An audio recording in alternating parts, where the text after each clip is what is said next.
حکومەتێک نەتوانێت موچەی دابین کاوە لە کاتی خۆی دابیدە لە کاتدا ڕۆژانە.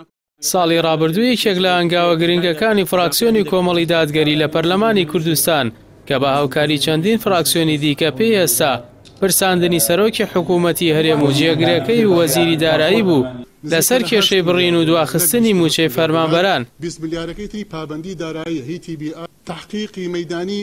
کەمیان ئاراستەکردین ئەوەی کە وەڵامتان بدەینەوە و ئەو پەیوەندیە پێویست ئەوەی نەمان کردبێ هۆکار هەبووە کە پێمان نەکراوە. ئەو کات بەرهەمیەوە هەنگاوە چارەنووسسازە کە عەبدولستار مەجید سەرۆکی فراکسیۆنی کۆمەڵی دادگەری و کاندیدی کۆمەڵ بۆ هەڵبژاردننی ئەنجومەنی نوێنەران ڕایگەیاند هاتنی سەرۆکی حکوومەت و پرساندنی بوو لە پەرلەمان کە یەکەم جار بوو لە مێژووی پەرلەماندا سەرۆکی حکوومەتی هەرێم بخرێتە بەردەم پرساندن. بەڵام ئەمن هەموو لا دڵنیا دەکەینەوە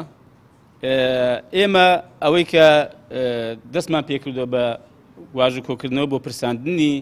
ئەو بەڕێزانە سەرۆکی حکوومەت جێگری سەرۆکی حکوومەت وەزیری دارایی بەردەوام دەبین.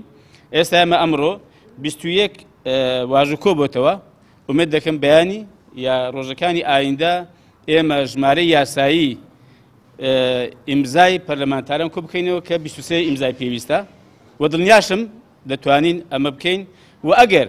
ئەمە نەشکرێ بەڕاستیم پێم وایە دیسانەکە دێڵێمەوە هەڵوێستێکە بۆ ئەو فراکسیۆنانەی کە بەشدارن ئەم جارش بە تایبەتی ئومێد دەکەم کە ئەم واژوانە تەواو بکەین و بۆی ئەم ڕێکاری یاسایی پێڕەوەی کە گوتمانێتە بەر بۆ پرساندنی سەرۆکی حکوومەت و جێگری سەرۆکی حکوومەت و وەزیری دارایی بێتە دی لەسەر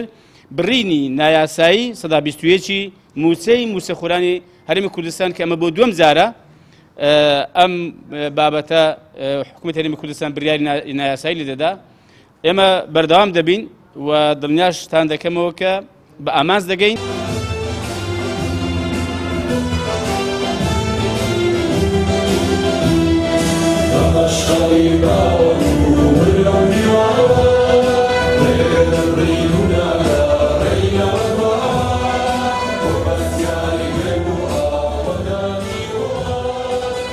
ئێستاش ئەوەی عراقیش نێنێرێت داهات بەش دەکات. سەرۆکی فراکسیۆنی کۆمەڵ و کاندیدی ژمارە 22 لە بازنەی چواری هەولێر بۆ هەڵبژاردننی ئەنجومەنی نوێنەران هەر ئەو کاتە لە بەردەم میدیاکان دووپاتی کردەوە ئەمە ئەرکی ڕاستەقینەی پەرلەمانتارە کە لە سەرقوتی خەڵک و موچەی فەرمانبەران بێتە دەنگ نەک لە شاشەی تەلەڤیزیۆنەکانەوە مزایەدە بکات. هاوکاریشیان دەکردن ئەوە ئێمە بووین ئەوە کۆمەڵی دادگەری بوو ئەوانش کە لەسەر میدیاکان هەمیشە قسەیان کردووە و بتوانم بڵێم هێندە جار چاواشەکاریشیان کردووە ئەمە ئەرچی ڕاستەقینەی پەرلەمانتارە کە ئەوە پرۆسەیەکی یاساییە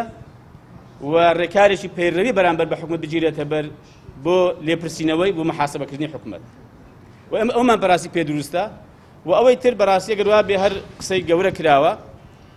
و لە هێندێک کاتە چاواشەکاریش کراوە بەڵام پێم وایە دەبوو پەرلەمانتار بە تایبەتی ئەوەی کە لە ئۆپۆزیسیۆنە لە ڕیزی پێشەوەی واژۆکردنی ئەوەی بکە حکوومەت پرساندی لێ بکرێ و محاسبە بکرێ بەڕاستی.